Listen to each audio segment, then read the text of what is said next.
Today, Critical Role dropped some huge news.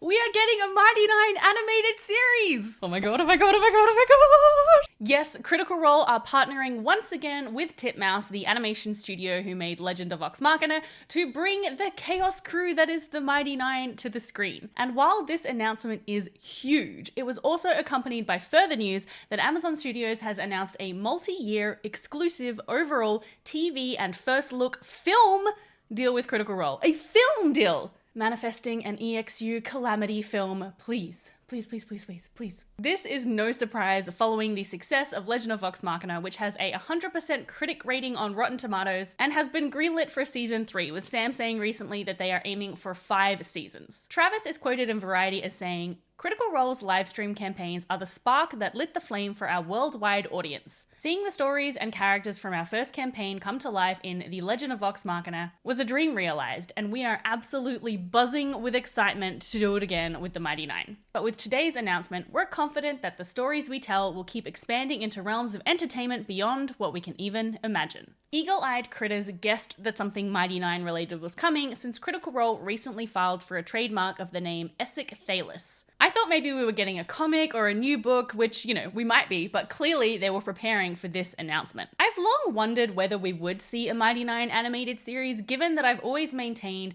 that Legend of Vox Machina works so well because all of the characters are really typical classic D&D and fantasy tropes. You know, we've got the edgy rogue, the horny bard, the dumb muscle, the ranger with a pet bear, you know, the healing cleric, and posh gun guy.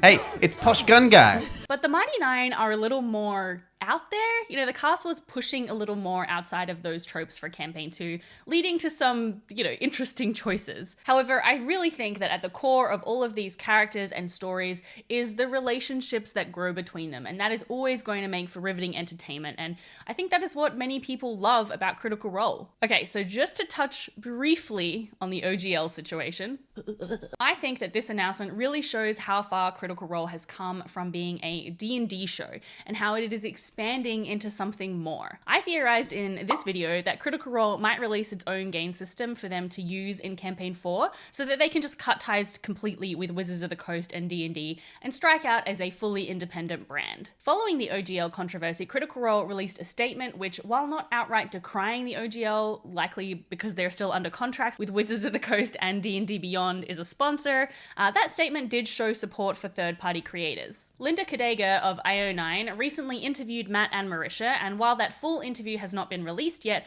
part of it was in an article, and Marisha said, "We thoroughly believe that the more systems, the more RPGs that are out there, the more variety that people have to choose from, that only strengthens the entire community. It's important to have an environment that allows these creators, independent, big, small, to create and make new things. Whichever way allows the community to do that, that's where we're going to stand and support." While it is true that many people probably did start watching Critical Role because it is a D&D show, I think they have a strong enough fan base that they can move on from D&D and survive and even thrive. You know, they don't necessarily need the pull of D&D the game to bring in new fans when they literally are going to have TV shows and potentially films to do that for them. Okay. Anyway, back to the Mighty Nein. It will also be interesting to see how they condense that campaign down and how many seasons they might be aiming for. Campaign 2 has been criticized somewhat for having portions of it that meander without much guidance or direction, so I imagine that those sections will be the ones that will be either cut or condensed down. I am still too overexcited to even think about what the flow of the show might look like because, you know,